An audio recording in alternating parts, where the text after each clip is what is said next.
Então, boa noite, pessoal. Estamos aqui no segundo colóquio da Escola de Divulgação Científica em Astronomia, da SET, UFRN.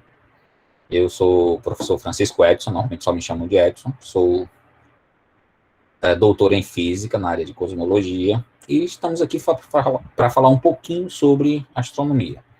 Vou transmitir a minha tela para a gente começar essa apresentação de hoje.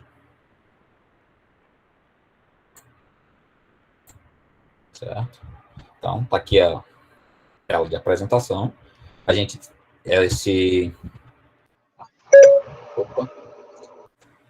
essa escola, ou mini escola de divulgação científica, é composta por 2 colóquios. O primeiro foi na segunda-feira, a espectroscopia e a observação do universo, onde a gente viu sobre como fazer determinações a partir da luz que chega das estrelas e galáxias até a Terra. Hoje a gente vai falar da vida e morte das estrelas, para entender um pouco sobre qual é o ciclo de vida das estrelas, desde as nuvens interestelares até os buracos negros. Certo? Alguém levantou a mão? Não? Então, eu vou entrar no modo de apresentação aqui, na minha tela, e eu não estou vendo a janela do Meet. Só quando alguém solicitar para entrar na sala, alguém que não esteja ainda, eu saio da janela e volto, mas, a princípio, boa parte do tempo eu estou vendo só a janela do Meet, consequentemente eu não vejo o que vocês escrevem no chat. Quem quiser perguntar qualquer coisa, pode ligar o microfone e perguntar. Ok? Estão me acompanhando? Estão me ouvindo bem? Estou ouvindo. Sim, professor. Então, esse segundo colóquio. Por que colóquio? Colóquio é uma apresentação em que você faz sobre um assunto específico para um público leigo e para um público curioso. Então, não tem, no geral, fórmulas matemáticas, quando é da área de física e de matemática, não tem grandes conceitos, quando é de uma área mais de humanas e tudo mais, que a pessoa precise ter muita informação prévia para entender. Então, isso é um colóquio. Por isso que essa escola de divulgação é formada por 2 colóquios. É um tipo específico de apresentação. Nessa segunda apresentação, a gente vai falar sobre a vida e morte das estrelas. Ok? O objetivo é entender o que é uma estrela, como a gente pode classificar a estrela e o ciclo de vida da estrela. Eu coloquei aqui ciclo de vida entre aspas, porque a estrela não pode ser considerada um ser vivo, mas a gente pode pensar nela como algo que nasce, cresce, evolui e morre. Então, é um tipo de ciclo de vida. Certo? Então, esse colóquio está dividido na seguinte... Está dividido da seguinte forma: introdução, que são, falar o que são estrelas, falar do brilho versus a magnitude de uma estrela, a classificação das estrelas, falar sobre o diagrama de Hertz-Russell, é diagrama, não é diagrama, foi erro de digitação, tá? É um probleminha entre o teclado e a cadeira do computador, e o A se transformou num E. Depois, falar sobre a vida e morte das estrelas, ou seja, tentar entender como é que as estrelas surgem, como elas evoluem e como elas morrem. E citar algumas estrelas especiais. Ok? Então, começando. Vocês sabem o que é uma estrela? E não estou falando aqui sobre estrelas da TV, da música, do cinema. É uma estrela mesmo. Alguém poderia definir aí com as próprias palavras, só para ter um colóquio mais interativo? Uma grande bola de plasma feito de hélio e hidrogênio. Geralmente, as estrelas, né? Em termos geral, são corpos cósmicos que emitem luz própria. Certo. As duas informações estão corretas. É uma gigantesca bola de plasma, formada principalmente por hidrogênio e hélio, mas que tem outros elementos. E elas emitem luz própria. É exatamente isso que um astro precisa ter para ser chamado de estrela. Ele precisa gerar a própria luz para balancear a atração gravitacional. Então, um astro é chamado de estrela quando ele consegue, por meios internos, gerar a própria luz, certo? É uma definição do dia a dia, mas é uma definição completamente correta. As duas definições. Que bom que vocês estão atentos. Tá? E as estrelas têm algumas características que a gente pode medir, tais como temperatura, composição, brilho, magnitude aparente e a magnitude absoluta. Certo? Que o brilho, a magnitude aparente normalmente é chamada só de brilho e a magnitude absoluta costuma ser chamada só de magnitude. São as principais características que a gente mede de uma estrela e que diferencia uma da outra, certo? A gente viu na apresentação passada como medir a temperatura de uma estrela. Vocês lembram? Quem estava, lembra?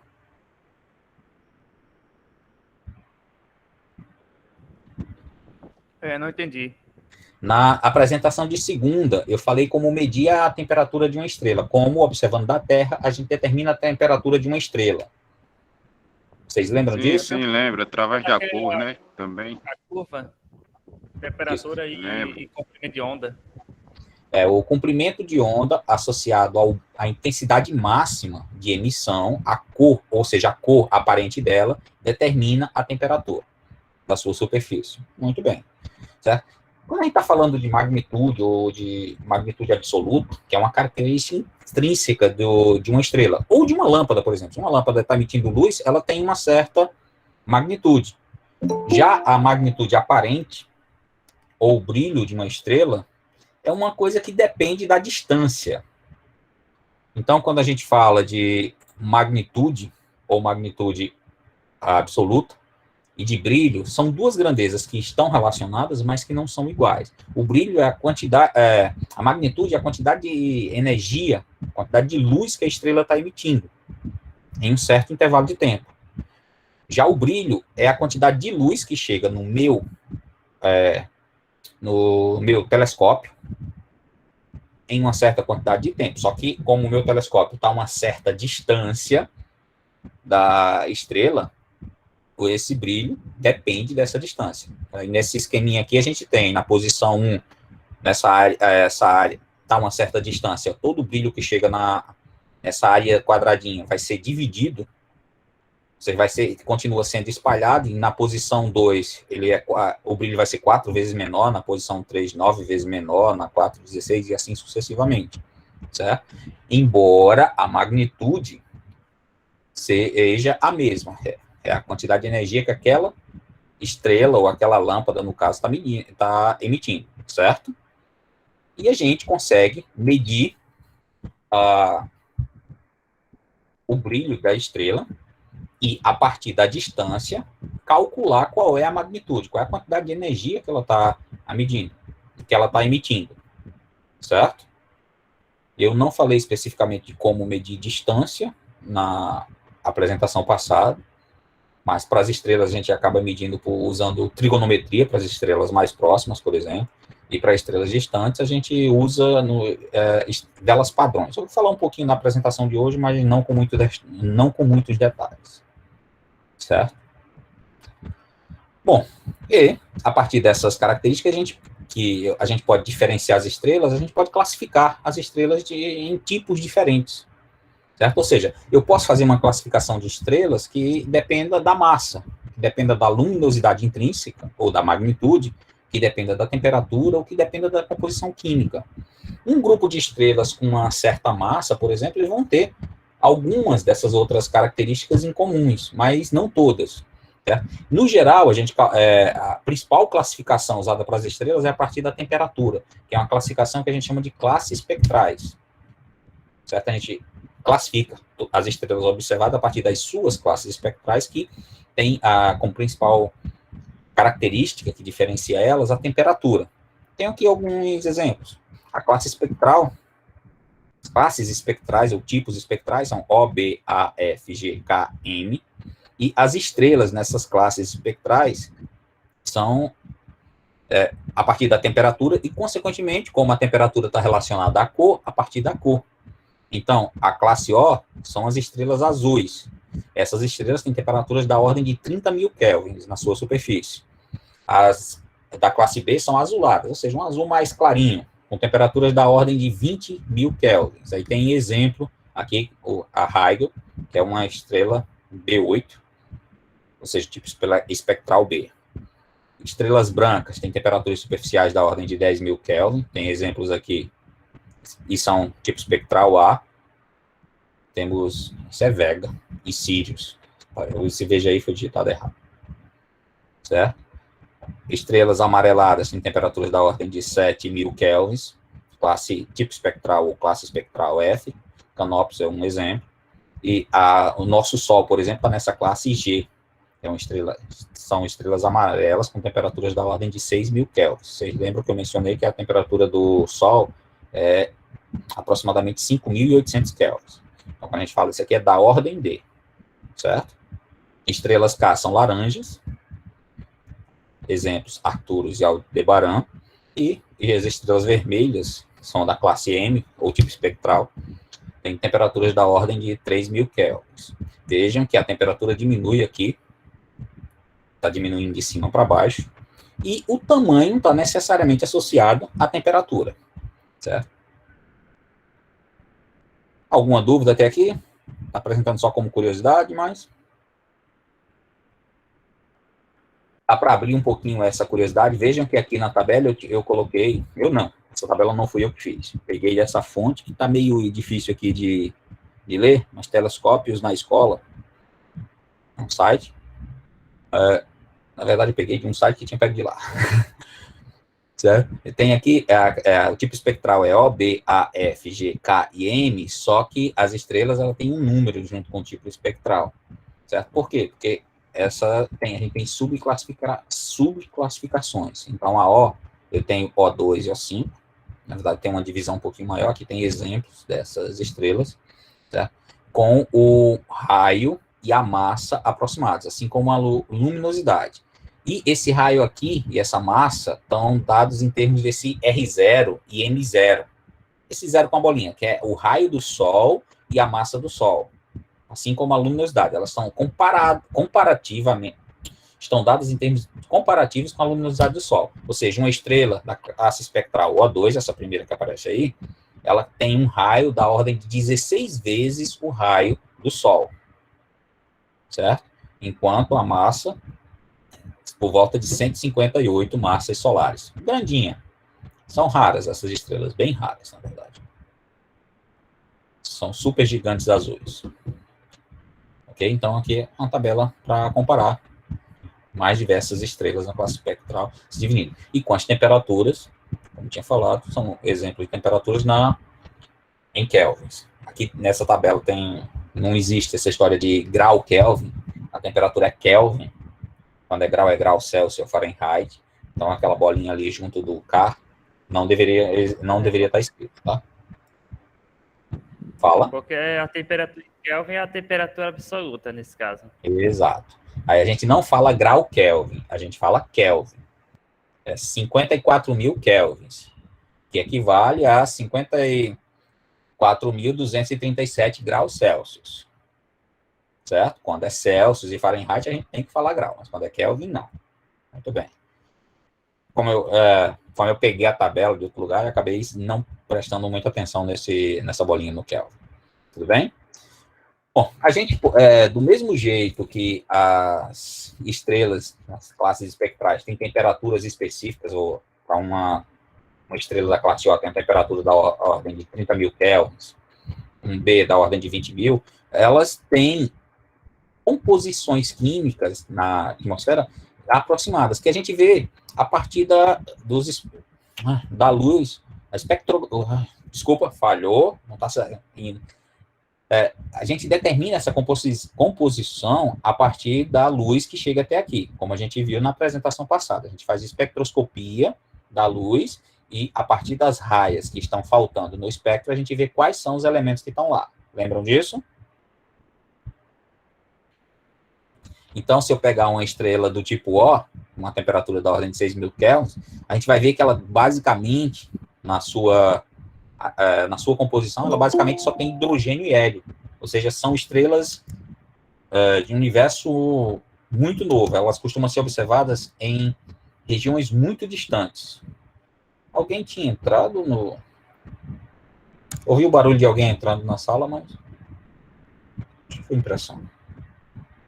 Certo? Enquanto estrelas da classe B, além de hidrogênio e hélio, a gente encontra carbono na sua composição. Certo? Já da classe A tem ferro, cálcio e assim, ou seja, elas têm a classificação ou o tipo espectral da estrela te permite ver não só a temperatura, mas a composição, porque as estrelas que estão em uma classe, elas têm diversas características que são comuns a elas. Enquanto que essas estrelas aqui da classe M, por exemplo, tem diversas moléculas, são estrelas, no geral, mais velhas. Certo? São anãs brancas, por exemplo, ou estrelas de nêutron. Vou falar um pouquinho mais à frente nessa apresentação de hoje. Ok? Alguma dúvida até aqui, pessoal? Professor, eu tenho uma pergunta para fazer. Pode Boa fazer. noite. Boa Isso noite. está relacionado ao ciclo de geração das estrelas? Porque, por exemplo, as estrelas B teriam material já do colapso das estrelas O. Ou isso não tem nada a ver? Não necessariamente. Uma estrela do tipo B, por exemplo, pode ser uma estrela O que acabou evoluindo. Como ela já queimou bastante hidrogênio, transformou em hélio, aí já acionou a queima de hélio. Mas a gente vai falar isso mais à frente na apresentação. Certo? Quando eu mostrar o diagrama HR das estrelas e o posicionamento delas. Aí eu vou falar dessa geração de energia a partir da queima de hélio, da queima de hidrogênio, da queima de hélio, entre outros. Certo? O que a gente tem é que uma estrela do tipo O pode acabar virando uma estrela, uma supergigante. À medida que ela vai queimando energia, ela pode se tornar apenas uma gigante azul, certo? Assim como estrelas do tipo G, como o Sol, acabam se tornando anãs brancas, certo? Ou seja, ela vai sair da classe G para a classe M. Não é que ela vai ser produzida a partir por estar perto da outra, ela acaba se transformando na outra, certo? Deu para entender? Certo, professor. Bom, as estrelas podem ter os mais diversos tipos, a gente já colocou. E tamanhos. Aqui temos alguns exemplos de estrelas nas vizinhanças do Sol, vizinhança aqui, nosso setor da Via Láctea, por exemplo. Vocês estão vendo a posição do Sol aqui? E o tamanho dele? Em comparação a essas outras estrelas, essa figura, essa foto está em escala. Isso aqui é o Sol. Vejam que Júpiter aqui é um pontinho. Dá para enxergar? Dá sim. Dá sim. É quase que um pixel, né, nessa foto. Isso aqui é o Sol. Bem maior quando comparado a Júpiter, mas muito menor quando comparado a Arcturus ou a Unitac. A Unitac é uma das estrelas do cinturão de Órion. Na verdade, uma daquelas estrelas, na verdade, é um sistema terciário, em que a principal estrela é essa Unitac, a maior estrela do cinturão. Certo? No entanto, ela não é a maior estrela que a gente observa no céu. Por exemplo, tá vendo ela aqui, a Unitac? Aqui o Sol está parecendo um pontinho. Isso aqui é a órbita de Mercúrio e a órbita de Vênus. Distância. Tá vendo? Essa Gama Crucis, por exemplo, é quase do tamanho da órbita de Vênus. Ela é uma gigante vermelha. Na verdade, o Sol, como eu vou falar daqui a pouco, quando ele, nos seus momentos finais, daqui a uns 4 bilhões e meio de anos, ele vai se tornar uma gigante vermelha. E ele vai engolir Vênus na sua órbita. Talvez, a gente não tem certeza se ele vai conseguir ou não engolir a Terra. Fala. Professor? Pode falar, estou ouvindo. Vocês estão me ouvindo? Estamos ouvindo. Vocês estão me ouvindo? Não. Sim, normal. Eu estou, professor. Normal. Alguém ia perguntar alguma coisa? Diz, homem. Sim. Pronto, professor Francisco. Pronto, o senhor sabe qual é a maior estrela de todo o universo?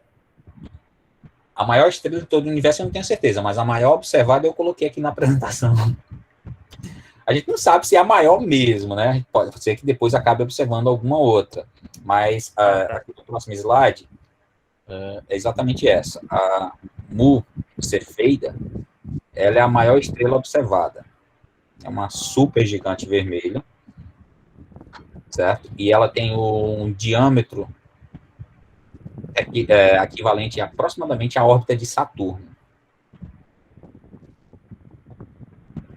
certo? Agora, isso aqui são estrelas que estão, essas gigantes vermelhas, Betelgeuse, Antares, não sei o que, elas estão em uma certa fase de expansão, porque, como a gente vai ver daqui a pouquinho, o hidrogênio já não era suficiente para segurar o colapso gravitacional, acionou a queima de hélio, e quando aciona essa queima de hélio, ela começa a se expandir, até entrar em um novo equilíbrio, certo?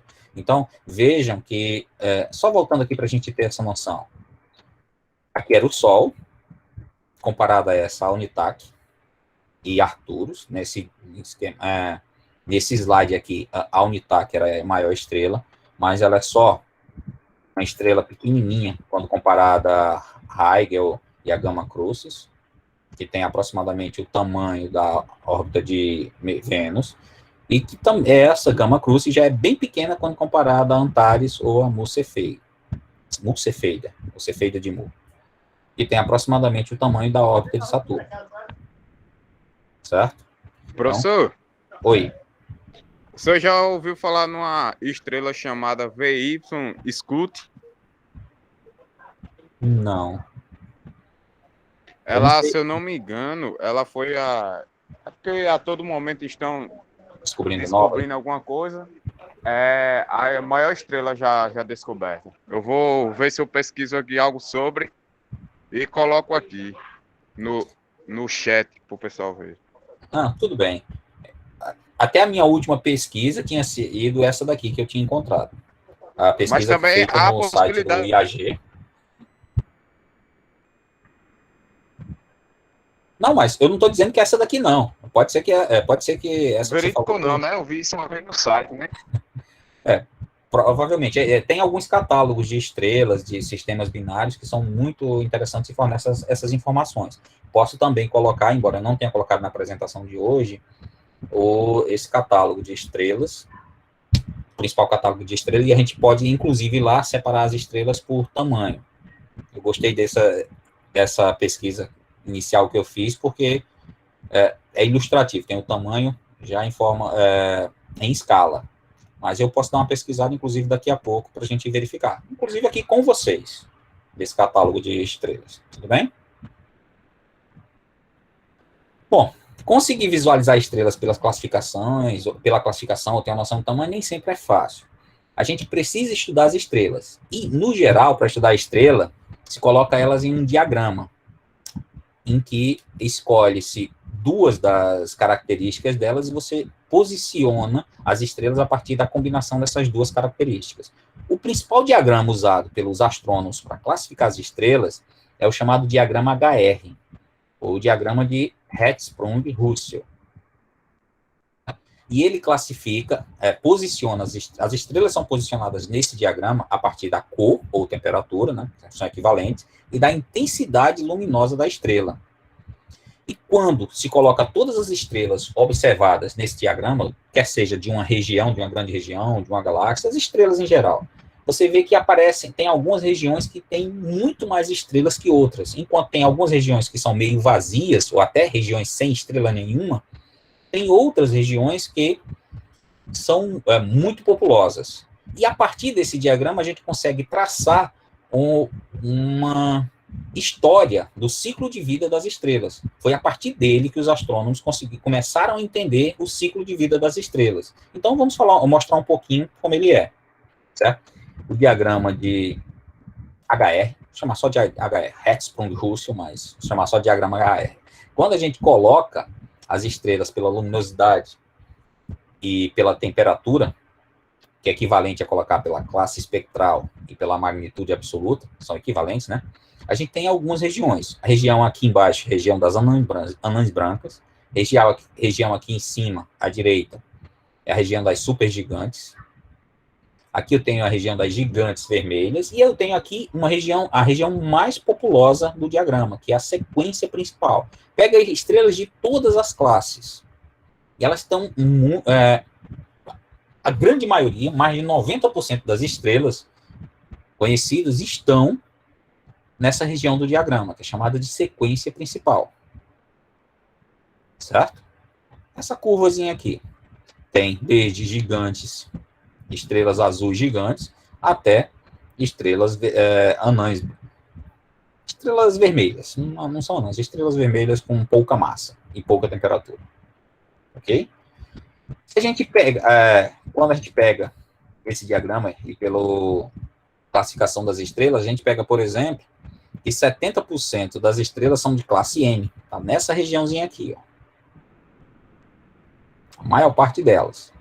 Já o Sol está nessa região aqui, estaria mais ou menos aqui onde está a setinha do mouse, e as estrelas do tipo G correspondem, como o Sol, correspondem a apenas 4%, ou seja, o Sol é uma estrela típica, a gente costuma dizer que ela é uma estrela típica, mas ele não é a estrela mais comum que a gente observa. Certo? Já as anãs brancas, por exemplo, correspondem a 10%.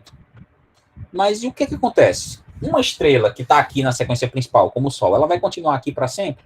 Não, a gente já ouviu falar que as estrelas, elas... o Sol, por exemplo, ele vai se transformar numa gigante vermelha e, depois de um certo tempo, irá se transformar também numa anã branca. Então, ele vai sair daqui, passar para essa região e depois passar para cá. E como é que a gente calcula isso? Bom, pela quantidade de hidrogênio e hélio, e pelo que a gente entende sobre a transformação de hidrogênio em hélio e geração de energia no Sol e nas outras estrelas. Certo? Então, vamos tentar entender isso um pouquinho melhor. Então, o diagrama é esse. Quando a gente coloca todas as estrelas observadas, aparecem essas regiões. Essa região aqui, que é a sequência principal, onde está mais de 90% das estrelas, sendo que a maioria mesmo, quase 70%, está aqui. Certo? Muita estrela. Quando a gente pega, por exemplo, as 20 estrelas mais próximas do Sol, estão aqui colocadas, ó, o Sol seria... Opa, sumiu aqui. O Sol é esse círculozinho branco, e os outros são as estrelas mais próximas do Sol, que a gente observa. O diagrama dele não é tão... Não tá tão parecido com o diagrama final de HR, né? Tem só alguns pontos salpicados. Já se eu pego as estrelas do grupo local, ou seja, aqui tem por volta de 200 estrelas, que inclui o Sol também. O Sol estaria, se você pegar a barra vertical e horizontal, o 1, ele encontra seria o ponto equivalente ao Sol. Ok? Aqui o meu mouse aqui, ora ele aparece, ora ele não aparece, então não dá nem para mostrar onde está. Vocês estão me acompanhando? Estou sim. Sim, professor. Se a gente expande um pouquinho mais essa nossa pesquisa pelas estrelas, pegando ainda a partir das estrelas mais próximas ao Sol, mas a gente coloca as 1000 estrelas mais próximas, aí já vai aparecendo o diagrama HR como a gente descreveu. Então, quando se fez a pesquisa, o Hertzsprung e o Russell fizeram as pesquisas e juntaram as estrelas no início do século XX, mais para o início do século XX, eles pegaram da ordem de 1000 estrelas para perceber que estavam aparecendo essa estrutura no diagrama. E que as estrelas que estavam nessa região à esquerda, abaixo, eram anãs brancas. Acima, eram supergigantes. Então, tinham esses grupos do diagrama. Certo? E uma coisa interessante, se você pega um grupo de estrelas desconhecidas e não tem a distância dessas estrelas, o próprio diagrama HR pode ser usado para calcular a distância aproximada daquelas estrelas. Claro, não vai ser uma distância tão precisa, mas ainda assim te dá essa distância. Por quê? Se você sabe a temperatura da estrela que você está medindo e a luminosidade aparente, você pode comparar essa com a luminosidade das estrelas do grupo local, das 1000 estrelas do grupo mais próximo, você infere a distância daquele grupo de estrelas. Então, é uma maneira alternativa de a gente estimar distâncias de estrelas, usando o diagrama HR. Isso pode ser feito, por exemplo, com estrelas dos chamados aglomerados globulares da Via Láctea, ou em galáxias mais próximas. Certo? Bom, Alguma curiosidade a mais vocês queiram saber sobre o diagrama HR, ou posso passar a falar da vida da estrela? A gente vai quase que fazer fofoca sobre a vida das estrelas. Certo?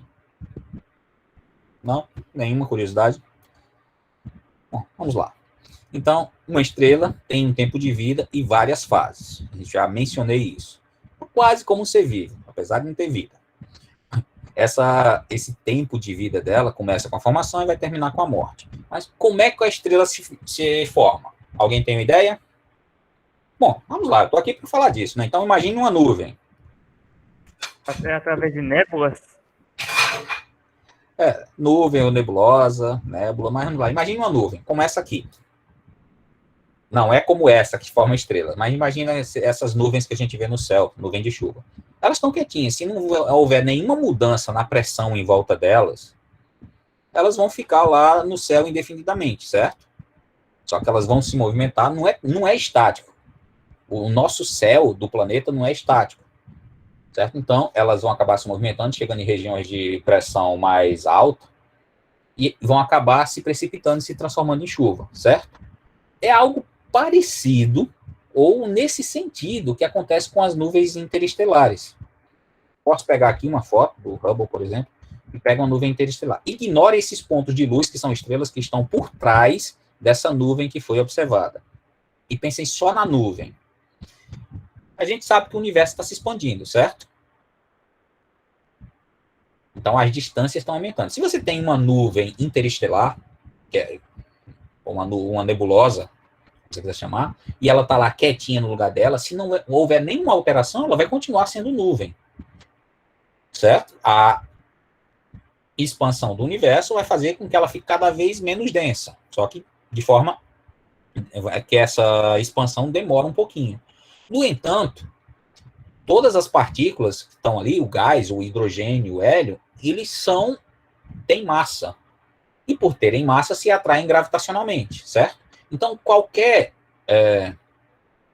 flutuação na densidade ali pode gerar o início de um colapso gravitacional, que faz com que essa nuvem comece a se condensar gravitacionalmente. Ela escape da expansão e comece a se condensar. Ainda não vai ser uma estrela, mas é de nuvens interestelares ou de nebulosas que as estrelas acabam nascendo.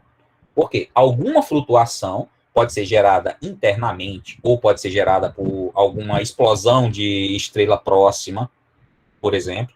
A gente acredita que o Sol ele começou a se formar uma estrela por causa da explosão de uma supernova que aconteceu aqui perto. Isso antes do Sol nascer, ou seja, 4 bilhões e meio de anos atrás. Certo? Então, essa nuvem está lá no espaço, essa nebulosa está lá no espaço, alguma flutuação faz com que um pouquinho de massa comece a se aglutinar. E quanto mais ela se aglutina, essa pouquinho de massa, mais ela atrai a outra massa que está próxima. Então, começa esse colapso gravitacional. E gera o que a gente chama de uma protoestrela. Certo? Tudo bem? Estão me acompanhando até aqui? Professor, tem uma quantidade mínima de matéria para isso, porque eu ouvi falar que Júpiter é uma estrela que deu errado justamente porque ele não tinha a quantidade necessária de matéria para gerar o colapso que criou o Sol. Na verdade, essa frase aí é um exagero, não é Júpiter que é uma estrela que deu errado. As anãs marrons, que existem muitas no universo, são estrelas que deram errado, mas Júpiter não. Júpiter é um resto do colapso gravitacional do Sol. Ele não tem massa suficiente para começar a gerar sua própria energia. E para a gente ser chamado de estrela, como eu tinha falado no início, e alguém tinha falado no início, quando eu perguntei, na verdade, tem que ter uma quantidade, tem que gerar a própria energia, certo? Então você tem que ter. A gente vai entender melhor nos próximos segundos ou minutos, certo? Então, mas essa massa começa a colapsar e vai gerando. No início, essa protoestrela, ela não é uma estrela. Ela nem começou a gerar a energia. Eu tenho só massa em volta, a nuvem está colapsando, e quando atinge uma certa densidade e temperatura aqui no núcleo, dessa vez o mouse já apareceu, nesse núcleo, aí a gente ativa, aí ativa a geração de energia. Como essa geração de energia? No universo, nessa nuvem de gás, a gente tem aproximadamente 75% de hidrogênio e 25% de hélio, naquela nuvem primordial, certo? Só que, quando você junta 4 átomos de hidrogênio, você gera um átomo de hélio, e 1% dessa massa, da massa inicial dos 4 átomos de hidrogênio, é transformada em energia. Ou seja, você pega 4 átomos de hidrogênio, gera um átomo de hélio e uma certa quantidade de energia. E essa quantidade... Oi? Desculpa, não seriam 2 átomos de hidrogênio para formar um átomo de hélio? Não. O átomo de hidrogênio, o básico, ele tem um núcleo só. Ele tem um próton só. Isso. Ele não gera só o átomo de hélio. Ele gera o átomo de hélio, gera 2 elétrons. Elétrons não, pósitrons. Gera 2 pósitrons e neutrinos mais energia. Ele não gera só o átomo de hélio e a energia. Certo? Uhum. A carga elétrica, ela se conserva, ou seja, a carga elétrica antes era 4, e a carga do átomo de hélio é 2, mas eu gero 2 pósitrons. O que são pósitrons? O pósitron é a antipartícula do elétron. Certo? Então, é uma partícula igual ao elétron em termos de massa, mas com carga elétrica contrária. E eu gero neutrino e mais fótons de energia. Então, a equação é totalmente balanceada, mas é preciso 4 átomos de hidrogênio para formar um de hélio. Certo? Certo. Você pode dar uma pesquisada depois sobre cadeia PPP, geração de energia. Eu posso deixar o link indicado. Não coloquei o link no final dessa parte, no final dessa apresentação, mas eu posso indicar. Vou disponibilizar o vídeo lá para quem quiser ver de novo. Aí eu coloco alguns links interessantes para vocês pesquisarem, darem uma olhada nesses assuntos, que isso aqui realmente é um assunto muito bonito, a geração de energia dentro das estrelas, no núcleo das estrelas. E isso está relacionado à fusão nuclear? Exatamente. A gente está pegando átomos e transformando o núcleo dele, então você está fundindo o núcleo atômico, é exatamente a fusão nuclear. Beleza, obrigado. Não é a fusão a frio que querem fazer no nosso planeta, é fusão quente. No núcleo de uma estrela, a temperatura mínima para que você tenha essa fusão, ela tem que ser de 3 milhões de kelvins. Certo? É bem grande. No núcleo do Sol, a temperatura estimada é 10 milhões de kelvins. Para que comece a fazer essa fusão, ela precisa ser de pelo menos 3 milhões de kelvins. A gente calcula isso matematicamente, que é quando a distância entre os átomos é menor do que consegue vencer a barreira da repulsão eletrostática, porque se você pensar num núcleo de hidrogênio e outro núcleo de hidrogênio, os dois são positivos, então se você tentar aproximar eles vão se repelir, certo? Mas como a temperatura lá é tão grande, eles têm uma velocidade tão grande que não conseguem se repelir, eles acabam se chocando e gerando o átomo de hélio. Certo? Certo. Estão me acompanhando? Eu estou. Bom, então, essa nossa estrela vai nascer quando o colapso gravitacional, a nuvem houve alguma perturbação lá na nuvem, ou na nebulosa de hidrogênio e hélio, e ela começou a colapsar, e colapsou o suficiente para que ativasse essa produção de energia, ou seja, queima de hidrogênio, que é transformado em hélio, mais energia. E essa energia é suficiente para parar o colapso gravitacional. Ou seja, pensa assim, eu tenho essas setinhas pretas aqui como a gravidade, que está tentando empurrar todas as camadas de massa para o centro, e tenho a energia que é produzida aqui e balanceia a atração gravitacional e segura.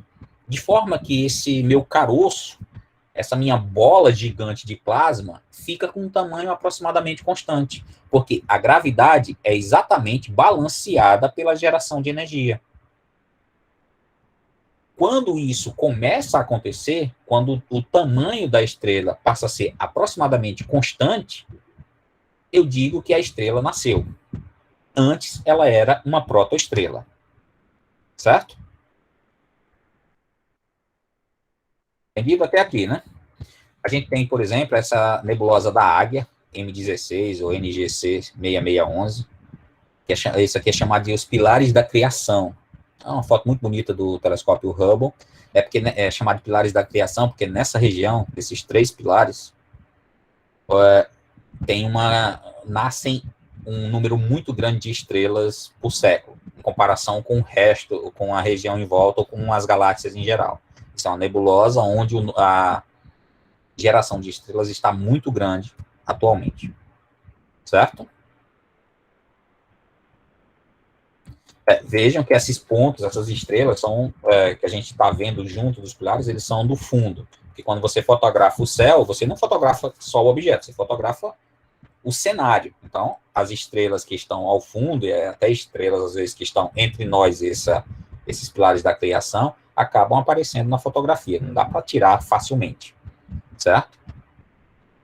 Então, por isso que qualquer foto que vocês verem do céu vai ter um monte de estrelas que, no geral, nem fazem parte do foco principal que está sendo apresentado. É tanto que quando a gente olha para o céu e enxerga uma constelação, por exemplo, para a maioria das constelações, ali tem estrelas, tem galáxias e tem, inclusive, nebulosas juntos. Os antigos, que não sabiam das distâncias desses objetos, achavam que era só um grupo de estrelas. Certo? Hoje em dia a gente sabe um pouquinho mais, né? Bom, vai vendo. A gente está analisando aqui o que aconteceu com o Sol. Ele se formou aqui nesse ponto 0, aquele ponto 1 de tempo 0. É quando ele deixou de ser uma protoestrela e se tornou uma estrela. Ele ainda não era uma estrela como a gente conheceu. Levou cerca de 420 milhões de anos para ele chegar na sequência principal, ou seja, quase meio bilhão de anos, certo? Para se normalizar completamente.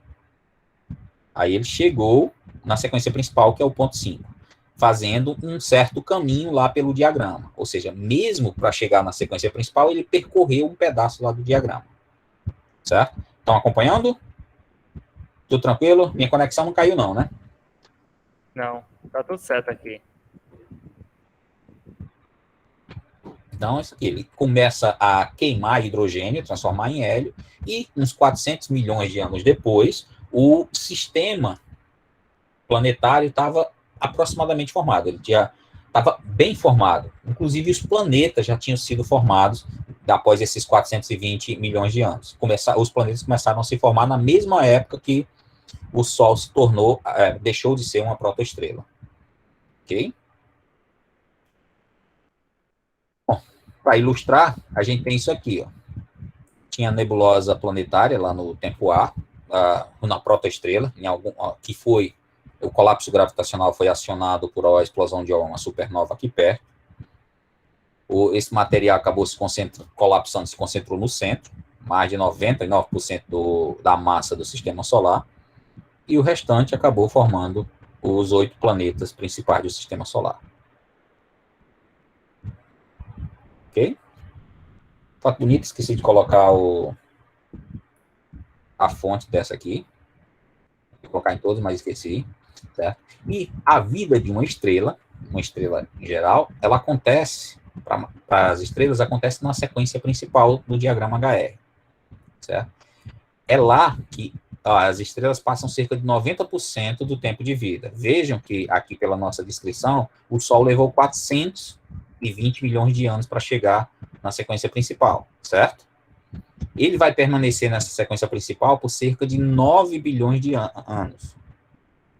Ele tem, de lá para cá, uns 4 bilhões e meio. Ele tem entre 4 bilhões e meio e 5 bilhões de anos. Certo? Ou seja, já está com metade da sua vida, do seu tempo de vida.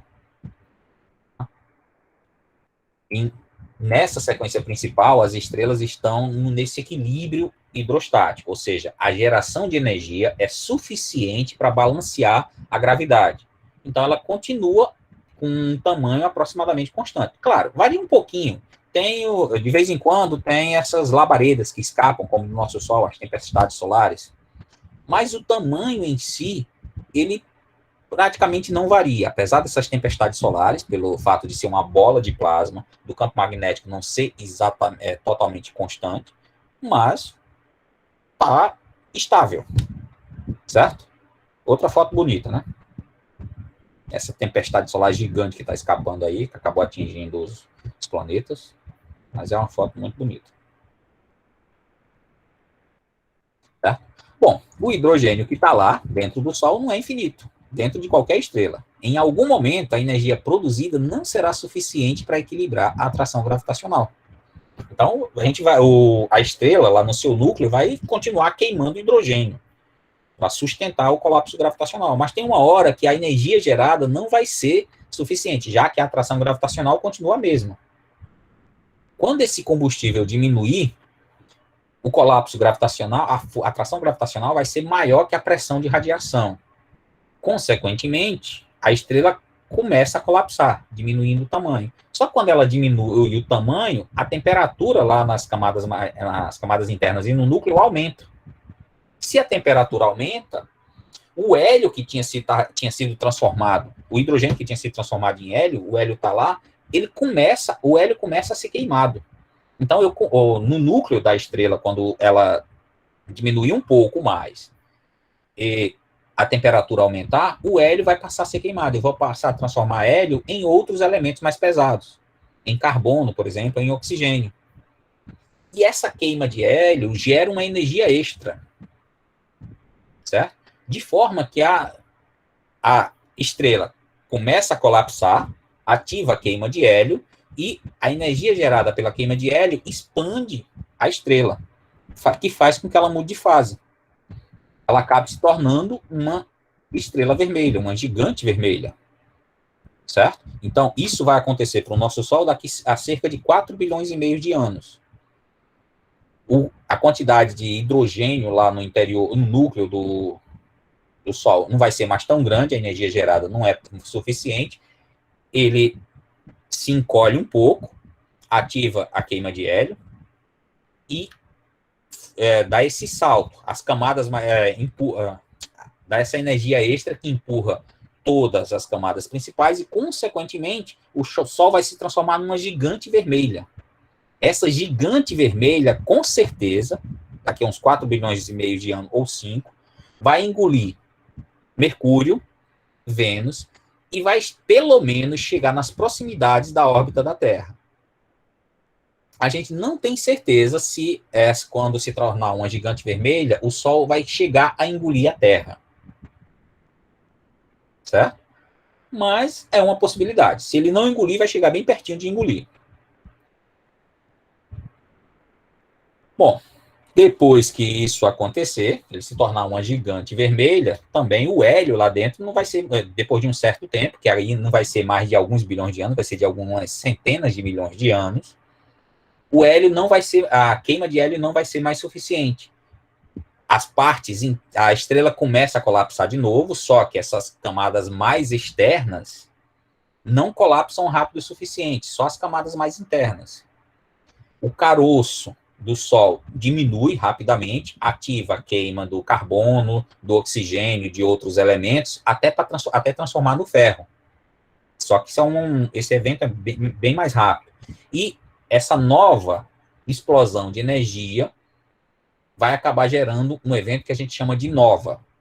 Existem os eventos de supernova ou até de hipernova, mas no caso do Sol, como ele tem essa massa que não é muito grande, vai gerar apenas uma nova, e que vai jogar para fora as camadas mais externas do Sol. Aquelas que estavam lá próximo da órbita da Terra, ou até engolindo a Terra, e que não conseguiram colapsar quando a queima do hélio não era mais suficiente. Certo? Isso aqui é a explicação que eu estou dando. E nessa explosão de nova, uma explosão assim, mais ou menos assim, isso aqui é foto de explosão de outra estrela, mas é que vai acontecer parecido com a Terra. As camadas mais externas vão ser jogadas para fora. E vai restar um caroço lá, com cerca de 60 a 70% da massa do Sol atual. Esse caroço vai ser, no caso do Sol, uma anã branca. Certo? Para estrelas maiores, pode ser que se torne, que acontece um fenômeno parecido, o que sobra lá pode se tornar uma estrela de nêutrons, um pulsar, ou até mesmo um buraco negro.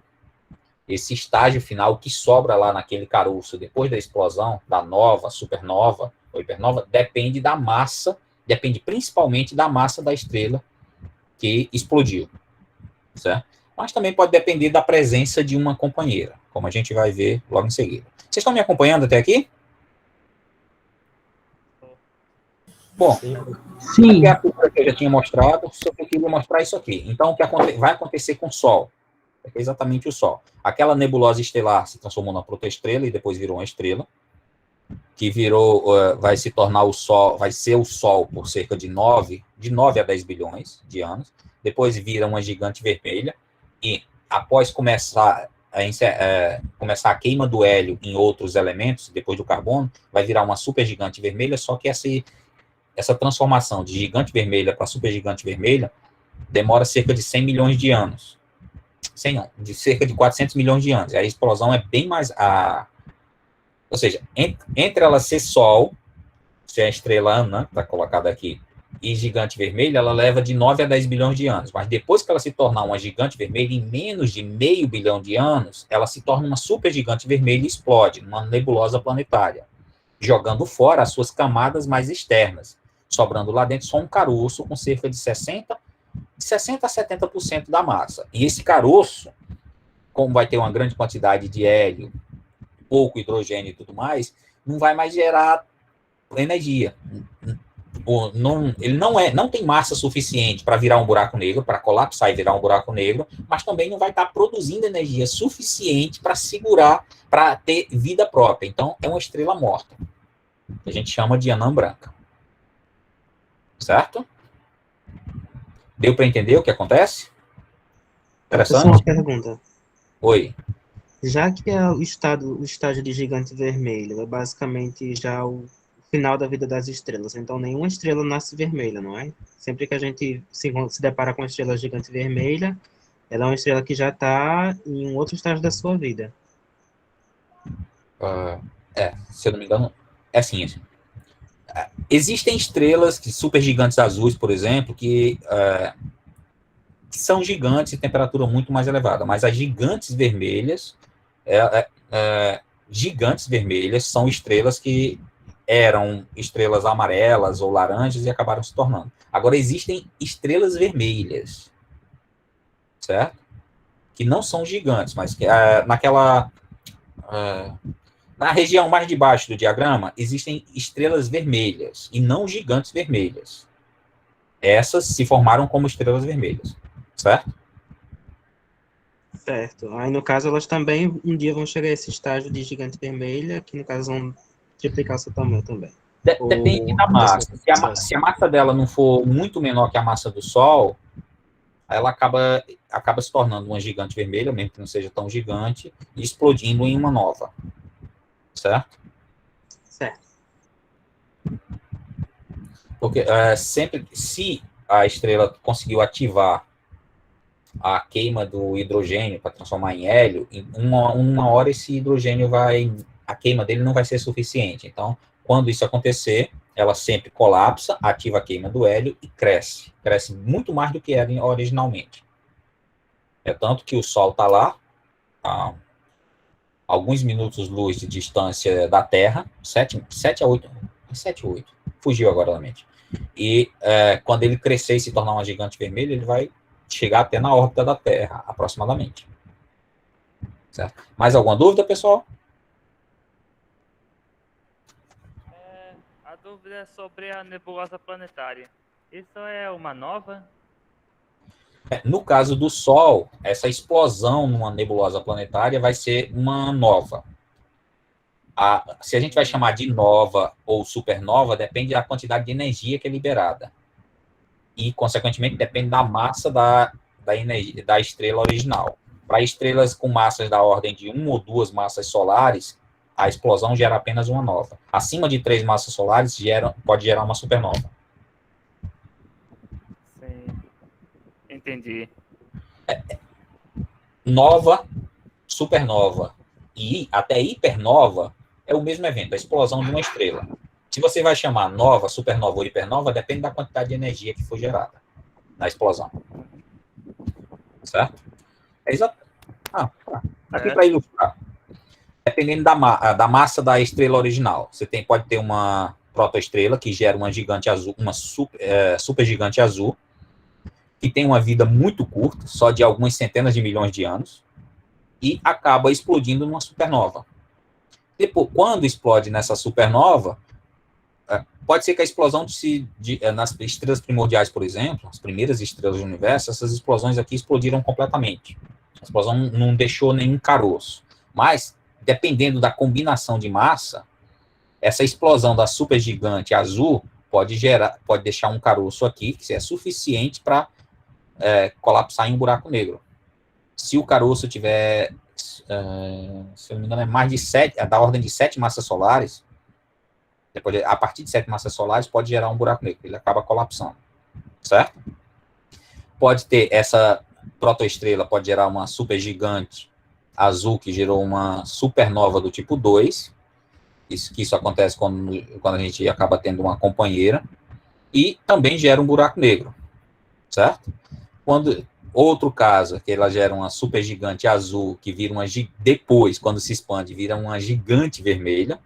Estranho, né? Supergigante azul vai virar uma gigante vermelha, que essa gigante vermelha aqui é maior. A gente viu lá naquela tabela de tamanhos, algumas gigantes vermelhas que eram maiores que as azuis, né? Lembra? Então, é porque sair da tela para autorizar a entrada de um aluno, né? Essas aqui, ó, gigantes vermelhas, elas são estrelas que vieram a partir de outro estágio, quer seja de uma estrela como o Sol ou de uma gigante azul.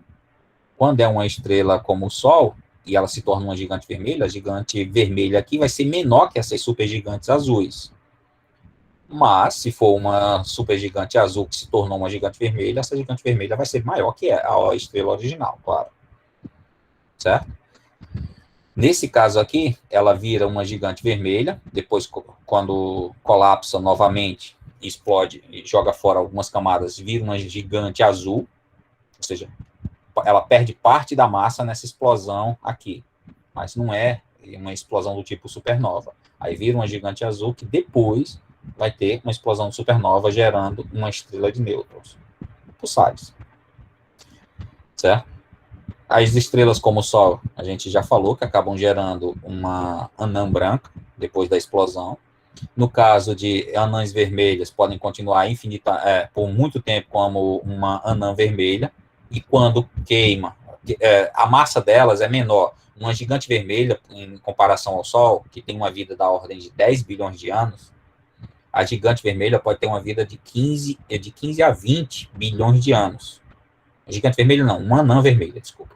A anã vermelha pode ter tempo de vida, tempo na sequência principal, de mais de 20 bilhões de anos. Certo? E quando termina o seu combustível, quando não é mais suficiente para segurar o colapso gravitacional, ela também joga fora parte das suas camadas, ou simplesmente colapsa e vira uma anã branca. Lembra que eu falei que a massa da anã branca que vai sobrar aqui do Sol é de 60% a 70% da massa da estrela original?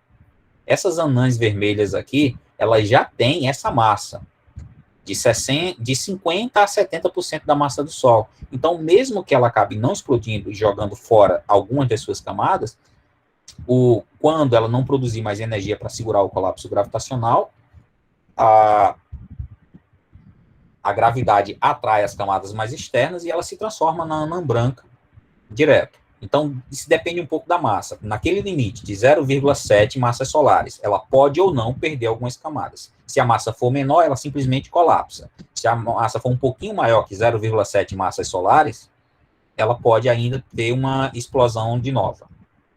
Certo? Já as chamadas anãs marrons, elas são estrelas, ou melhor, elas não são consideradas estrelas. Essas aqui, sim, são os objetos planetários que não ativaram a queima do hidrogênio. Então, elas não produzem energia suficiente e continuam indefinidamente como anãs marrons. São objetos, no geral, com cerca de 100 vezes a massa de Júpiter. certo? Não é um Júpiter. Ela normalmente, na maioria das vezes, não estão orbitando outras estrelas, certo? Mas estão lá. Era uma nuvem, colapsou um pouco, mas a massa não era grande o suficiente. Era menos de 1% da massa, cerca de 1%, ou às vezes um pouquinho mais que a massa do Sol, e elas vão continuar infinitamente como anãs marrons. São estrelas que não deram certo. Alguma dúvida até aqui, pessoal? Professor, no caso, quanto menor a estrela, mais ela vive, porque a gravidade é menor e a queima não é tão acelerada. É por isso que uma azul supergigante queima tão rápido o combustível, né? É porque elas precisam de muita energia para segurar esse colapso gravitacional. Então, embora elas tenham muito mais massa, algumas têm até da ordem de 100 vezes a massa do Sol, mas elas precisam queimar muito mais energia mesmo. Então, no lugar de ter uma vida de 10 bilhões de anos como o Sol, tem uma vida de algumas centenas de milhões. No lugar de 10 bilhões, tem apenas algumas centenas de milhões. Mas porque no senso comum, né, a gente pensa que quanto maior a quantidade de combustível, mais ela normalmente demoraria, né? Mais ela viveria. Mas Isso. nesse caso é o inverso. Porque a quantidade de combustível é maior, mas ela realmente precisa de muito mais tempo. Pode pensar, mas o nosso senso comum nem sempre ele funciona direito, né? Pensar no ônibus, ele tem muito mais peso que um carro. Então, mesmo que o tanque dele seja maior, como ele tem que transportar muito mais massa, ele vai ter que abastecer mais vezes. Certo? Então, o combustível é queimado mais rápido, porque precisa fazer muito mais trabalho. Certo, bem pensado, professor. Uhum. Bom, aí aqui é só o nosso diagrama HR com os caminhos que as estrelas percorrem. Certo? Então, eu mal sumi de novo. Acho que ele não aparece sob figuras. Então, pegue lá que ele é a estrela com 10 massas solares, vai sair da sequência principal lá acima, é uma gigante azul, e acaba se tornando uma super gigante, né?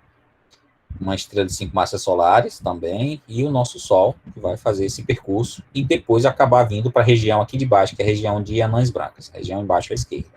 Ou seja, tem uma hora que ele dá um salto. Ele passa lá daquela região à esquerda em cima, à direita em cima, para a região à esquerda embaixo. Certo?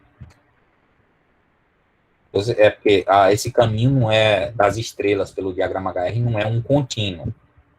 Às vezes as estrelas dão um salto. Nesse Helium Flash ali, por exemplo, o Sol ele vai dar um pequeno salto. Não é grande como sair da região da gigante vermelha para vir para as anãs brancas, mas é um salto. Mais alguma dúvida até aqui?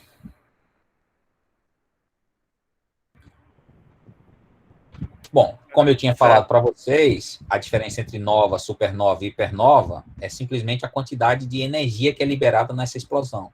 Então, nova, supernova e hipernova é a explosão quando a estrela dá o seu último suspiro de vida e acaba jogando fora as últimas camadas, as camadas mais externas, as suas próprias camadas mais externas, e sobra só um caroço lá no centro.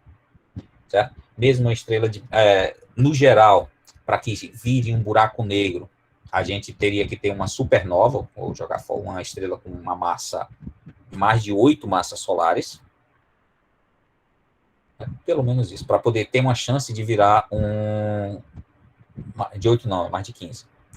8 é para virar estrela de nêutrons, certo? Mas existem casos em que estrelas com baixa massa podem se tornar um buraco negro. Como é que isso acontece? Porque a gente costuma dizer, para ser quase que um senso comum, mas não é nem tanto da população, é da meio dos cientistas. Para ser um buraco negro, a estrela tem que ter muitas massas solares. Não é bem assim. Tem casos em que a estrela pode se tornar um buraco negro, que é isso aqui. Isso, na verdade, é uma concepção artística criada pelo Kip Thorne para o filme Interestelar. Certo? O Kip Thorne é um cientista que foi consultor do Christopher Nolan para fazer aquele filme Interestelar. Não acredito que vocês já ouviram falar. Isso aqui é uma concepção artística que aparece lá, que é uma boa descrição de como é um buraco negro. Bom, que é, na verdade, um buraco negro é um objeto com massa suficiente para que mesmo a luz que vá na direção dele não consiga escapar. Certo?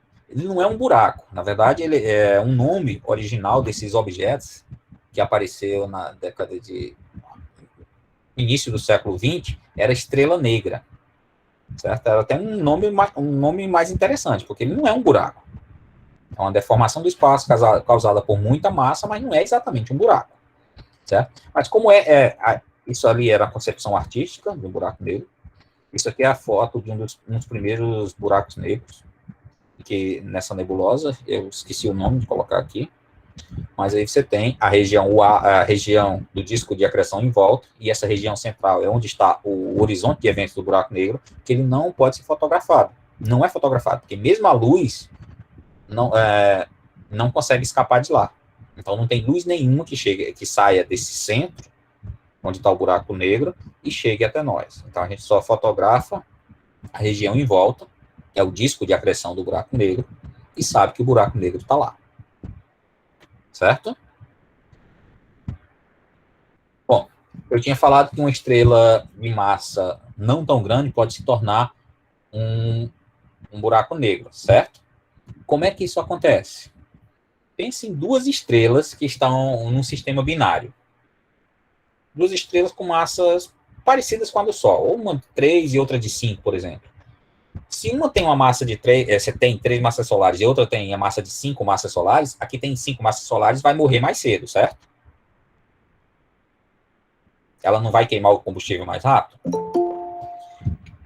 Então não é nem morrer, ela vai se tornar um buraco negro, não. Ela vai se tornar uma gigante vermelha mais cedo. E quando ela se tornar, porque aqui já está mostrando só uma foto de um estágio avançado. Eu tinha duas estrelas, uma orbitando a outra, e uma delas, essa que está em amarelo, se tornou uma gigante vermelha. Só que elas estavam próximas, sistema binário. Quando ela começou a se tornar uma gigante vermelha, as camadas mais externas dela começaram a ser sugadas para outra estrela, que tinha só 3 massas solares. Então, a que tinha 5 começou a se tornar uma gigante vermelha, e as camadas mais externas começaram a ser sugadas pela que tinha 3. Só que a que tinha 3 sugou quase todas as camadas externas e acelerou o seu próprio colapso. E, consequentemente, essa estrela menos massiva pode acabar se tornando um buraco negro, porque ela roubou massa, ou canibalizou a massa da companheira dela, que estava morrendo. Então, no geral, para se tornar um buraco negro, as estrelas precisam ter uma grande massa, mas mesmo uma estrela que originalmente tinha uma massa pequena pode vir a se tornar um buraco negro se roubar a massa de outra, que seja uma companheira.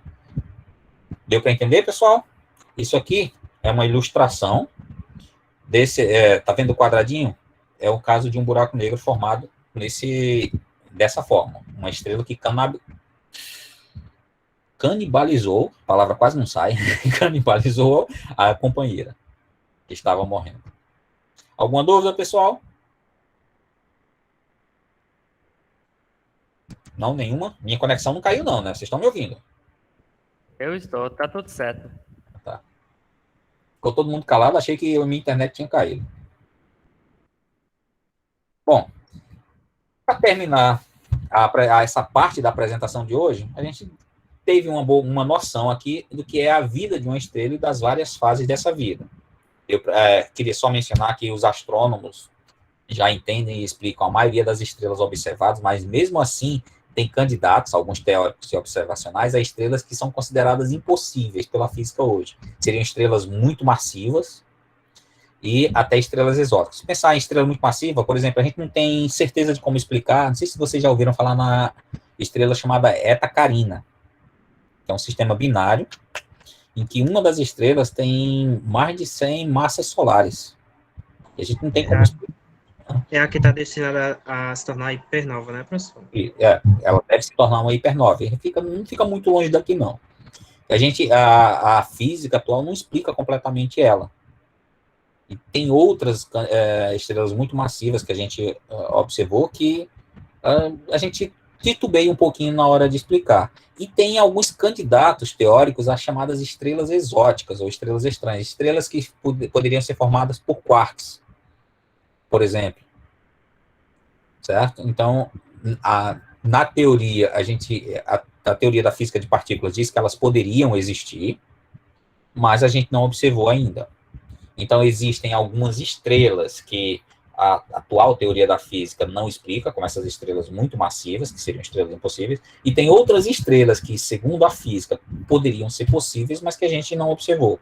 Mas isso não é um problema, existem estrelas previstas teoricamente que a gente não observou. Os buracos negros foram previstos no início na década de 1920, e só foram realmente observados agora no início do século XXI. Então, a ciência faz diversas previsões que acabam sendo observadas muito depois, como as próprias ondas gravitacionais. Foram previstas por Einstein em 1917, só foram observadas em 2017, 100 anos depois. Certo? Uma outra observação é que a maioria das estrelas que a gente observa no céu, elas são estrelas que pertencem ao sistema binário ou terciário. Então, a maioria das estrelas pertence a sistemas múltiplos, elas não são solitárias. Embora o nosso Sol seja uma estrela solitária, existem sistemas planetários em sistemas estelares múltiplos. Então, para quem gosta de Star Wars, por exemplo, lá Tatooine, que tem 3 sóis, é possível.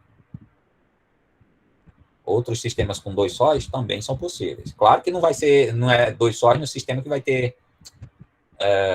ser dia o tempo todo, não. Uma região central do sistema planetário, você tem 2 estrelas e os planetas orbitam em volta dessas estrelas. Então, seriam 2 estrelas ou 2 sóis próximos do céu durante o dia. Só isso, tá? Alguma dúvida, pessoal? É tudo certo. Bom, antes de começar a sessão de perguntas, 2 revistas de divulgação científica que eu considero muito boas e que tem quase toda a edição sai reportagem sobre astronomia, inclusive de vez em quando saem alguns especiais sobre astronomia e cosmologia, são a Científica América do Brasil e a Galileu. Aí eu coloquei o site delas aqui. E eu coloquei esses 2 sites, o site futuroastronomo.com.br, que tem um review com livros para iniciantes, livros de astronomia para iniciantes. Um review lá de 2020, cito alguns livros. Assim, eu não considero todos que estão lá muito bons, mas tem alguns deles são muito bons mesmo.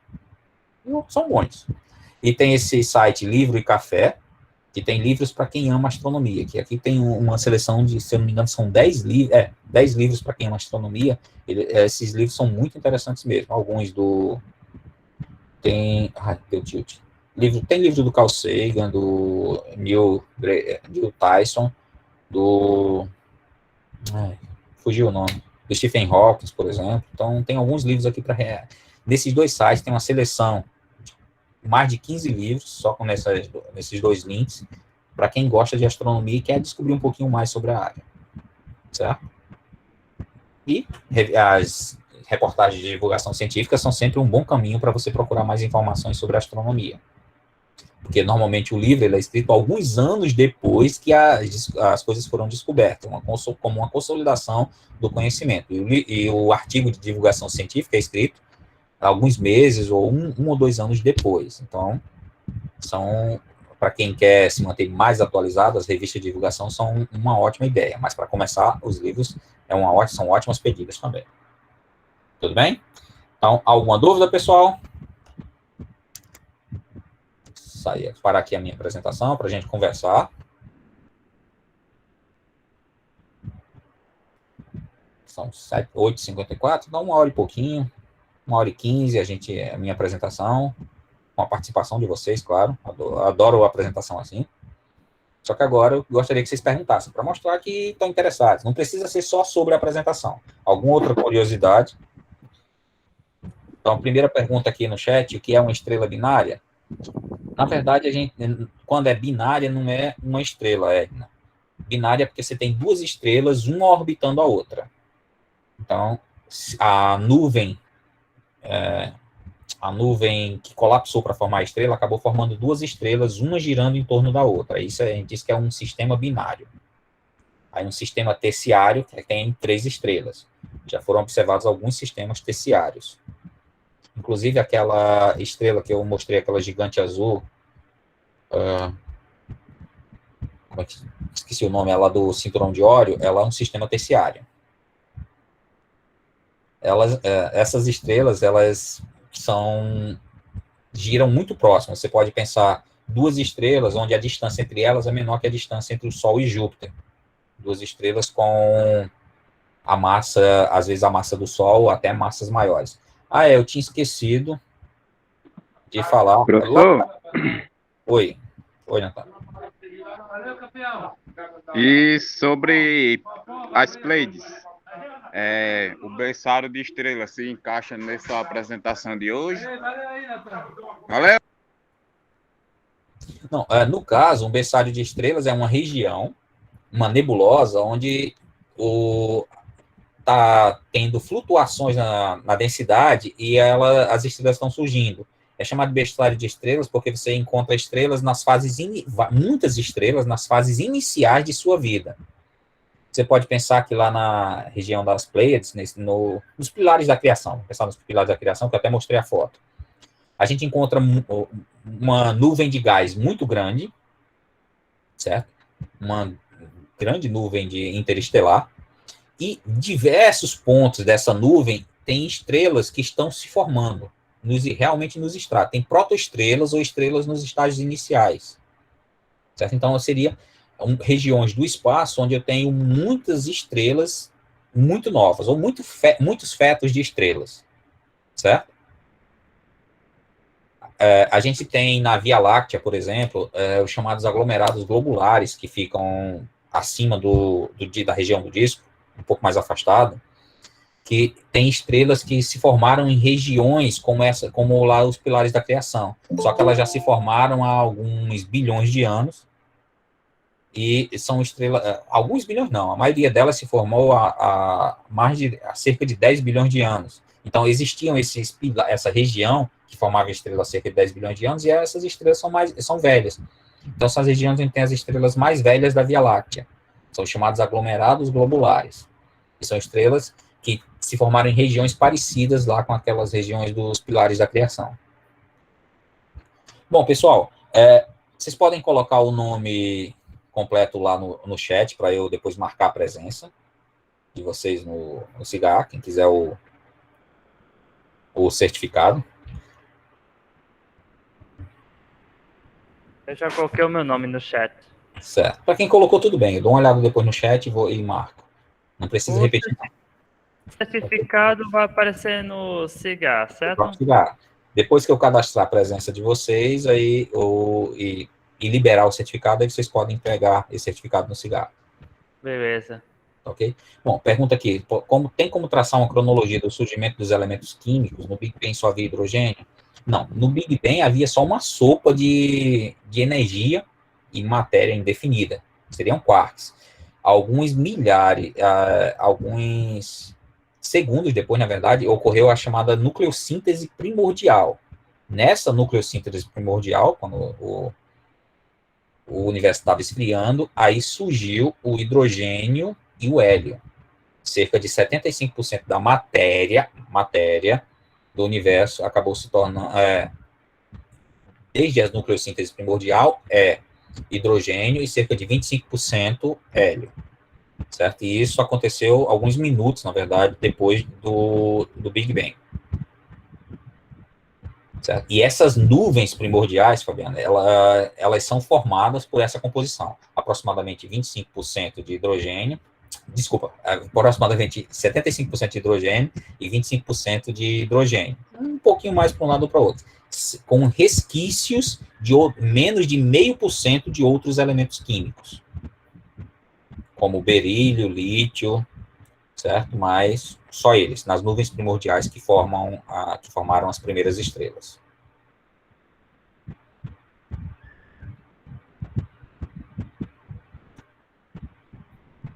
Claro que... Fala, Wesley.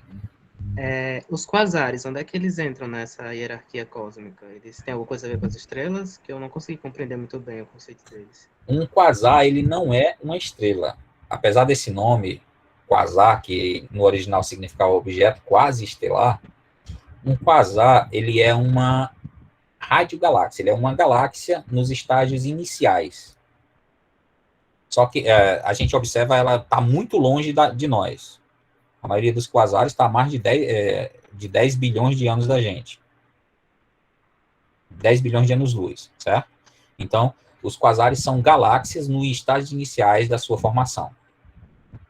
Só que como o brilho deles é intenso, a quantidade de raios-x, raios gamas emitida por eles é muito grande, apesar de estarem muito distantes, a gente consegue ver, quase como se fossem uma estrela. Então, quando eles foram originalmente detectados, acharam que eram objetos quase estelares, aí deram o nome quasar. Deu para entender? Deu sim, obrigado. Então, se você pesquisar por aí radiogaláxia, por exemplo, núcleo ativo de radiogaláxia, os quasares são isso, núcleo ativo de radiogaláxia, só que estão muito distantes da gente. Mais alguma dúvida, pessoal? Deixa eu ver aqui. Bom, Edna está falando, não é nenhuma pergunta, é um comentário, vai dizer que vai ficar me perturbando. Tudo bem, Edna, pode perturbar à vontade, eu adoro conversar sobre cosmologia e a astronomia em geral. E água a partir do... Quanto tempo seria necessário para surgir oxigênio e água a partir do Big Bang? Bom, a gente tem o seguinte, Fabiano, as moléculas não, os átomos ou núcleos atômicos de oxigênio, pensar no oxigênio primeiro, tá? Eles surgiram no interior das primeiras estrelas, certo? O Sol, ele é uma estrela de segunda geração, certo?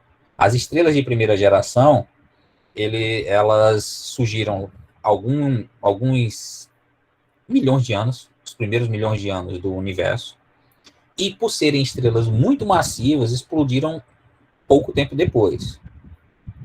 Certo? Vou responder as perguntas em sequência, estou acompanhando as perguntas do chat, tá? E quando essas estrelas, com elas aconteceu algo parecido com esse ciclo de vida que eu descrevi para o Sol e para estrelas em geral. Só que, como elas tinham muito mais massa, foi muito mais rápido. A energia ativou o colapso gravitacional na nuvem, ativou a produção de energia, equilibrou esse colapso por um certo tempo.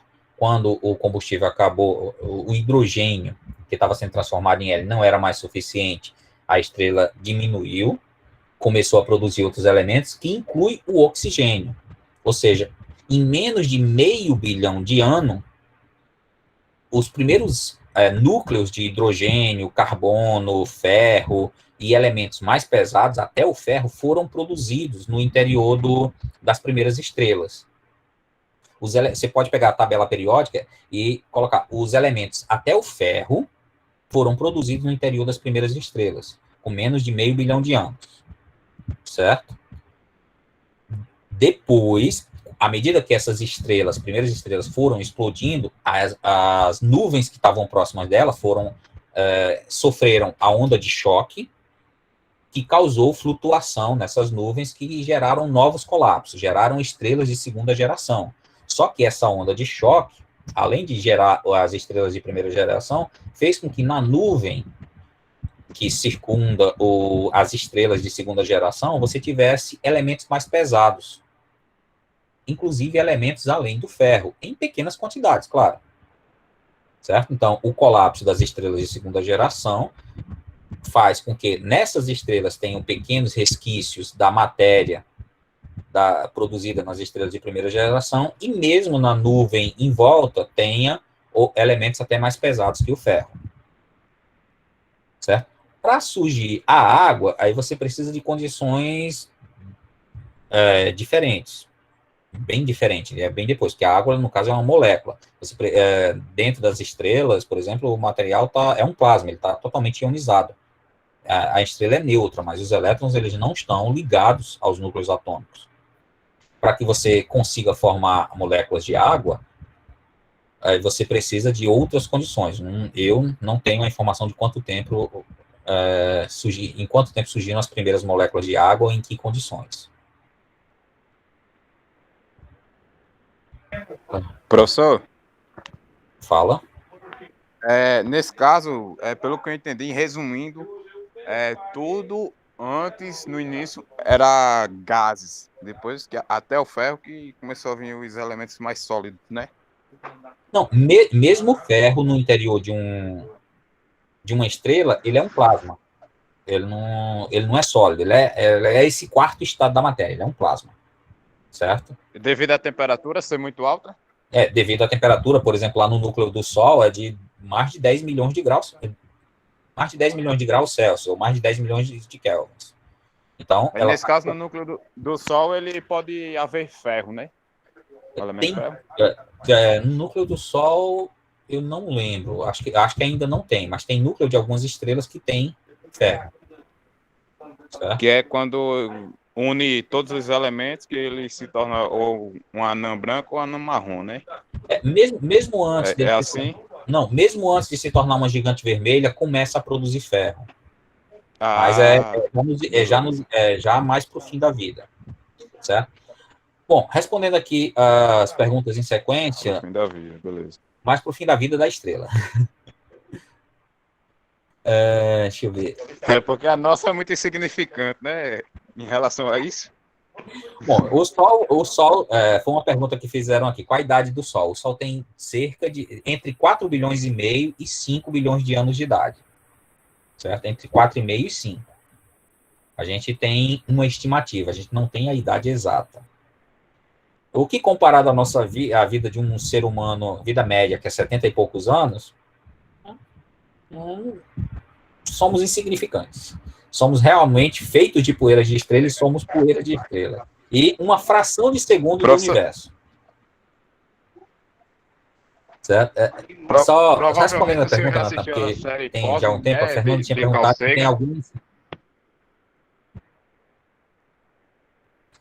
Não, do Carl Sagan não cheguei a assistir, eu acho que 1 ou 2 episódios perdidos. Eu assisti a nova versão, as 2 temporadas da nova versão, com o Neil deGrasse Tyson.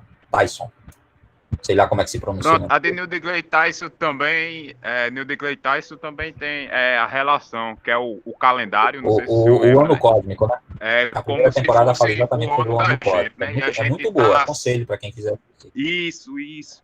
Aí a história, os seres humanos está nos últimos segundos das últimas horas, da última hora do dia 31 de dezembro. Aí tira por aí que nós somos um pouco significantes, né? É simples fazer a conta. Você pega o número de segundos que tem em um ano e divide isso pelo número de anos que tem em 13,7 bilhões de anos. Certo? Bom, a Edna está dando tchau. Então, até mais, Edna. Deixa eu ver aqui a pergunta. A Fernanda tinha perguntado a iniciativa da UFRN sobre observações astronômicas para iniciantes. Tem o Barca dos Céus, que é um observatório virtual, que é muito bom, você pode procurar ele no Facebook, por exemplo, e eu acho que tem nas outras redes sociais, Barca dos Céus, o FRN, que é exatamente um grupo sobre astronomia para iniciantes. Eles têm diversos projetos de extensão ao longo do ano, e eu também recomendo bastante. Certo? Acabaram a menos que eu tenha deixado passar batida alguma pergunta escrita no chat, eu acho que acabaram as perguntas do chat. Alguém tem mais alguma pergunta? Nathan, você estava perguntando alguma coisa? Professor, eu tenho só mais uma. Então, pergunta Wesley. Em relação às 4 forças, eu consegui identificar só 3 em relação às estrelas. A força nuclear fraca, ela também está presente de alguma forma? Tá.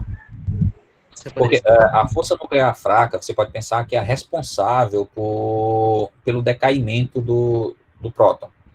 E lembra quando eu falei lá que a gente pega 4 átomos de hidrogênio e transforma... A gente não. Na geração de energia, tem 4 átomos de hidrogênio que são transformados em um átomo de hélio. Essa transformação em que um próton se transforma em um nêutron, ela é uma responsabilidade da força nuclear fraca.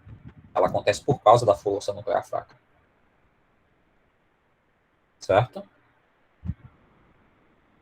Então, a gente tem que, na verdade,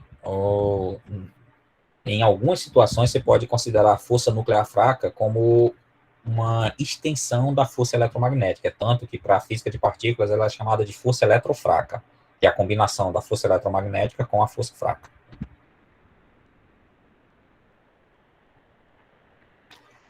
Bom, Ok. vamos lá, mais perguntas aqui. 2019, se não me engano, houve um curso de extensão em cosmologia, origem e destino do universo. Foram várias aulas e dias de discussões. Um parecido, sendo mais voltado para a astronomia. Tem. A gente faz algumas escolas, eu inclusive participei de algumas escolas de cosmologia. Não foi em 2019, não. Acho que foi em 2018. Eu participei, teve um curso com participação do Observatório Barcas dos Céus e de vários professores da UFRN. Uma escola de divulgação científica também em astronomia e cosmologia. Foi uma semana, praticamente, que a gente fez. A gente pode fazer, agora voltando presencial, esse ano a gente pode fazer no final do ano, lá para dezembro, um parecido, tanto com foco tanto em astronomia quanto em cosmologia. Para que os alunos possam se inscrever e escolher quais palestras que vão querer fazer, né? Ou cursos.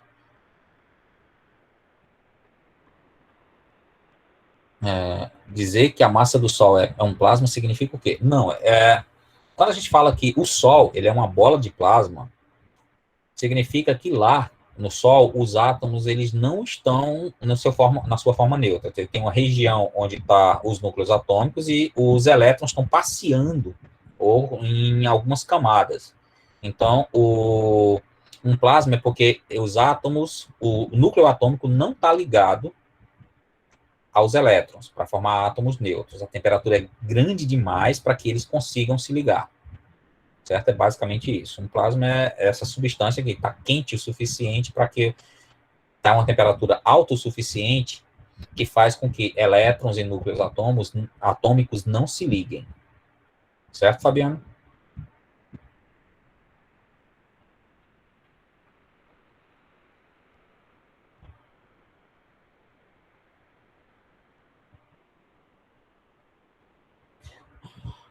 Bom, pergunta aqui do João. O livro Decifrando a Terra diz que a temperatura do universo era infinita antes do Big Bang.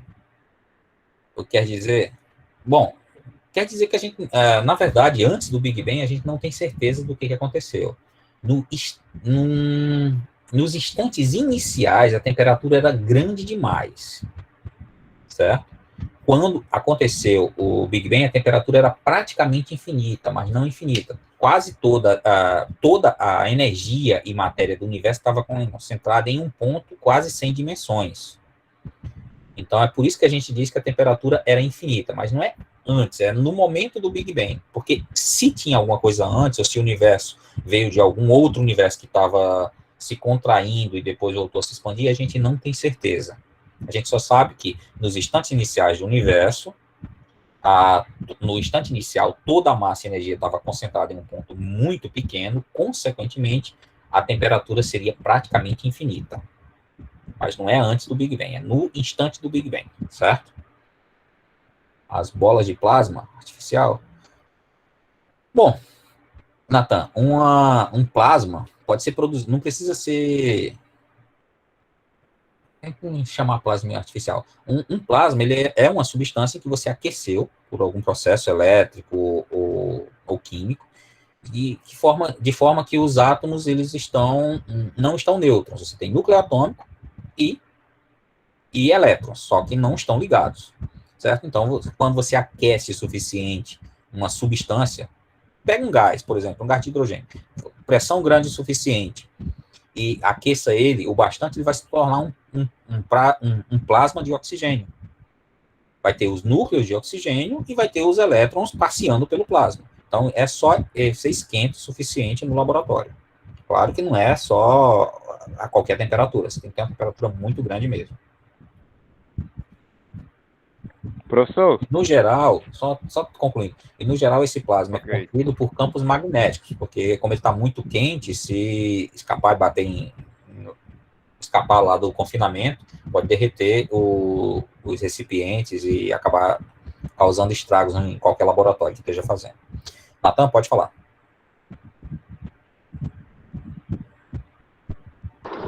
Nesse caso, me equivoquei um pouco, né? Aquelas bolas de plástico, de plasma, aquela bola de plasma artificial, ela, nesse caso, dentro dela há um gás, né? Que faz com que os átomos aqueçam, como o senhor disse,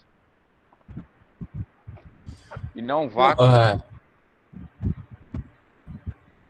no caso, não pode ter vácuo. O vácuo é o espaço, por exemplo, a temperatura é da ordem de 3 kelvins, bem próximo do zero absoluto quando comparado à temperatura da Terra ou do Sol.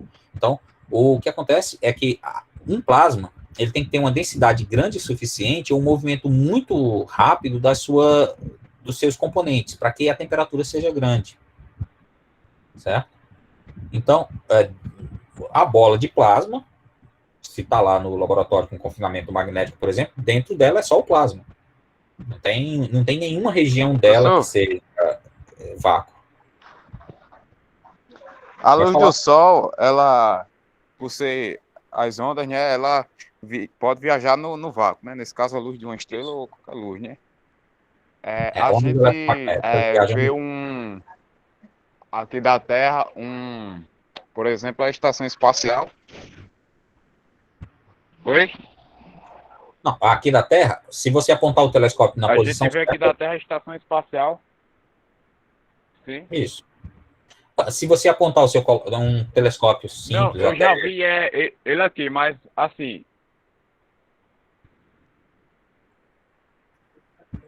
assim, eu não entendi. não dá para ver. Eu vou chegar lá. Em relação à estação espacial, dá para ver ela a olho nu. Certo. Só que é o seguinte, a gente vê, ela não tem luz própria. A luz que ela reflete, que a gente vê, é a luz do Sol. Nesse caso, a luz que bate nela no Sol, lá Isso, no espaço, a gente vê qualquer não esquenta objeto. ela porque... Não, olha só, vamos lá. A gente vê qualquer objeto porque ele está refletindo luz por alguma fonte. As paredes do quarto, por exemplo, você vê as paredes e os objetos do quarto porque a lâmpada que está produzindo luz está iluminando e a luz que bate no objeto vem no seu olho, certo? Então, a estação espacial, exceto se ela tiver com alguma luz própria associada a ela, ela está refletindo luz do Sol, certo? E essa luz que está batendo, que está vindo do Sol, ela está aquecendo a estação. Só que não está, só que essa luz não aquece muito a estação, porque boa parte dela é refletida e só uma pequena parte é absorvida pelo metal lá da estação. Então, por isso que não esquenta tanto. Então, vamos lá, aqui seguindo na sequência. Quando o Sol se tornar uma anã vermelha, Marte ou outro planeta pode se tornar habitável, a gente teria como escapar? Pô, no caso não é se tornar uma anã vermelha, se tornar uma gigante vermelha.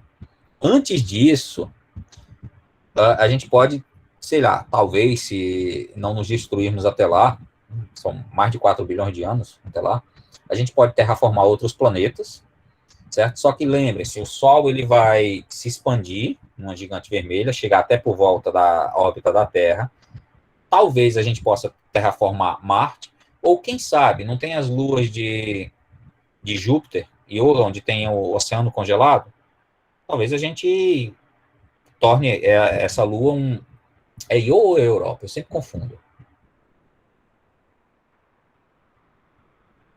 Bom, uma delas tem um oceano congelado. Talvez a gente possa habitar. Dependendo de como a tecnologia evoluir, talvez bem antes disso a gente já esteja habitando outros planetas, de outros sistemas estelares. Então é muita coisa. Não dá para a gente produzir um Sol como um Sol inteiro, isso não dá. E mesmo se a gente ativasse uma certa nebulosa que não tivesse em uma região da galáxia, por exemplo, a nebulosa, para criar um planeta, para criar uma estrela lá, levaria algumas centenas de milhões de anos para que ela se tornasse uma estrela como um Sol.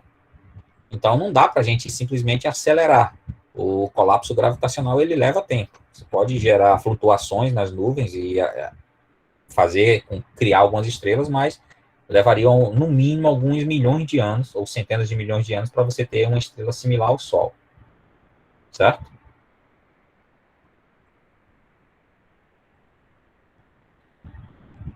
Deu para entender, Fabiana e Gabriel? Valeu o comentário, Carlos. Mais alguma questão que vocês gostariam de saber? Já estamos com quase 2 horas oficialmente. 1h40 de gravação, se eu não me engano. Mais alguma dúvida que vocês queriam tirar? Olha só, eu pretendo fazer depois outros eventos similares a esses, com outros tópicos, convidando outros professores, tanto da SCT quanto de outras universidades que trabalham comigo. Certo? Então, fiquem atentos. Para quem é aluno da UFRN, tem sempre esse e outros projetos de extensão. Certo? Então, tem sempre muita coisa legal, interessante sobre astronomia, cosmologia, sobre diversas outras áreas. Certo? E ainda esse ano, que é um ano muito importante, 2022, ano de aniversário de 100 anos da cosmologia de Friedmann Robertson Walker. No final do ano deve ter uma escola parecida com essa, que a gente vai organizar aqui na UFRN. Deve ter eventos online e presenciais, então já deixo um pré-convite para todos. Ok? Se não tiver mais nenhuma questão, vou parar a gravação. Certo? O Severino falou que quer falar comigo ao final da apresentação, mas eu acredito que é após parar a gravação. Mais alguma dúvida que vocês gostariam de tirar? Mais algum comentário? Para mim, tudo certo. Espero que tenham gostado. Gostei da conversa. É sempre bom conversar sobre cosmologia e astronomia. Certo? Então, até mais, pessoal. Vou interromper aqui a nossa gravação. Valeu. A sua aula foi ótima.